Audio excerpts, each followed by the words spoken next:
मैं आज कई साल बाद गाँव गया तो उसे बहुत कुछ बदला हुआ नजर आया। मैं सीधा अपने घर गया, वहाँ देखा तो कोई नहीं था। तभी पास के घर में रघुवीर चाचा निकल आए। अरे बेटा, बहुत दिनों के बाद आए, कैसे हो? मैंने चाचा के पैर छुए और कहा, चाचा यह लच्छू कहाँ गया? इसे मैंने घर संभालने के लिए दिया था। यह सुनकर चाचा ने आश्चर्य से देखा। बेटा, तुम्हें नहीं पता, वह तो अभी 2 महीने से पागल हो गया है। गांव के बाहर बैठा रहता है, कोई कुछ खाने को दे देता है तो को खा लेता है। यह सुन मेरे पैरों तले जमीन खिसक गई। मुझे यकीन नहीं हुआ कि लच्छू जैसा जिंदा दिल इंसान पागल हो सकता है। मैंने उत्सुकता भरी नज़रों से चाचा को देखा तो उन्होंने कहा, बेटा पहले घर चलो, कुछ खा पी कर आराम कर लो, फिर बात करेंगे।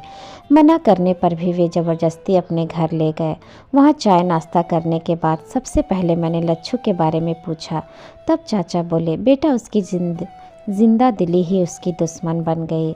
मेरे सब्र का बांध अब टूट रहा था। मैंने कहा, चाचा हम तो उसे बचपन से ऐसे ही देखते आ रहे हैं, हर हाल में खुश भला, उसे किसी की परवाह नहीं थी। ऐसे मस्त मौला आदमी को काहे की चिंता? यह बोलते बोलते मैं ख्यालों में खोसा गया। मेरी मुलाकात लच्छू से तब हुई थी जब मैं 10 साल का था और मेरे पिताजी ने उसे काम पर रखा था। वह भाग भाग कर घर के सारे काम करता, पानी भरता, पूरे घर का झाड़ू पोछा करता।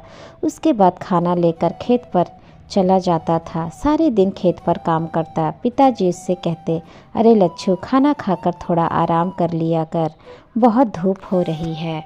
लच्छू मुस्कुराते हुए कहता, मालिक अभी पानी देकर आता हूँ, इन गेहूं की बालियों को धूप लग गई तो भूखे सोना पड़ेगा।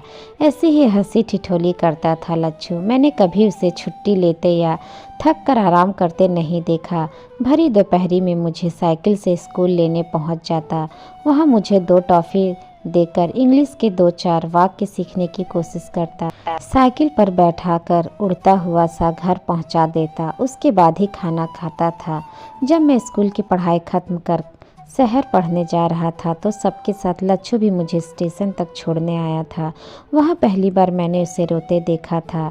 एक घर के बुजुर्ग की तरह उसने मुझे अपना ख्याल रखने की नसीहत दी और एक कोने में खड़े होकर रोने लगा।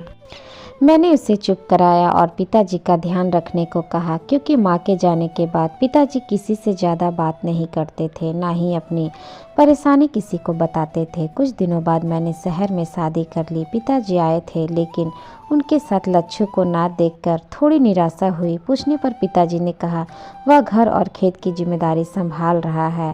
शादी के 3 साल बाद पिताजी की बीमारी की खबर पाकर मैं दौड़ा दौड़ा गाँव पहुँचा।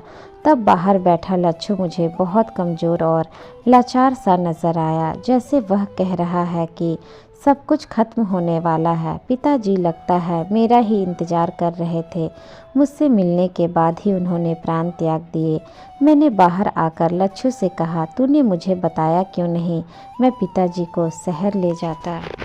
लच्छू ने रोते हुए कहा, बाबूजी ने मना किया था। वह कहते थे मुझे अपने घर के बिस्तर पर मरना मंजूर है, पर शहर नहीं जाऊंगा। पिताजी की तेरहवीं के अगले दिन मैं लच्छू को घर और खेतों की जिम्मेदारी देकर वापस चला गया। तब से आज आया हूँ। इतने में रघुवीर चाचा ने मेरा ध्यान भंग किया।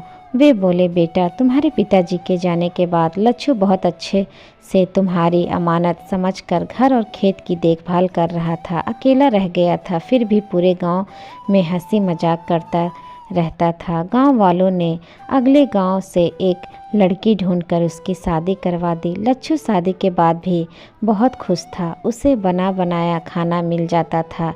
हंसते खेलते समय कट रहा था। लेकिन एक दिन रात को वह लड़की घर का सारा रुपया पैसा लेकर भाग गई। सुबह सबने ढूंढा, वह नहीं मिली। बाद में पता चला वह शहर चली गई भागकर। लच्छू उस दिन से टूट गया। वह उसे बहुत प्यार करता था। अपने प्यार से ज़्यादा चिंता उसे तुम्हारे रुपए और जेवर की थी। उसे लगा कि कलंक लग गया। वह दिन रात गुमसुम सा बैठा रहता था। कुछ दिन बाद वह पागल हो गया। गांव वालों ने उसका गांव में आना बंद करवा दिया। अब वह गांव के बाहर बैठा रहता है। यह सब सुनकर मैं उससे मिलने को बेचैन हो गया, लेकिन रात हो गई थी। चाचा ने कहा, बेटा रात को गांव के बाहर जाना ठीक नहीं, वैसे भी वह पागल है, सुबह जाकर उससे मिल लेना। चाचा से अपने घर की चाबी लेकर मैं घर में बने आंगन में खाट बिछाकर सो गया। लेकिन नींद कहाँ थी, पूरी रात करवट बदलता रहा। सुबह तड़के ही मैं लच्छू से मिलने पहुँच गया।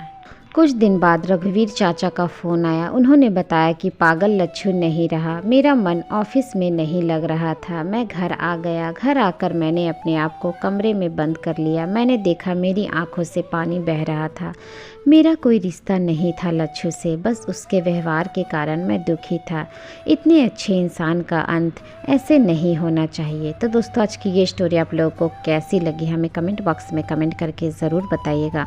स्टोरी अच्छी लगी हो तो चैनल को लाइक शेयर एंड सब्सक्राइब जरूर कर लीजिएगा। मिलते हैं नेक्स्ट स्टोरी के साथ, तब तक के लिए धन्यवाद।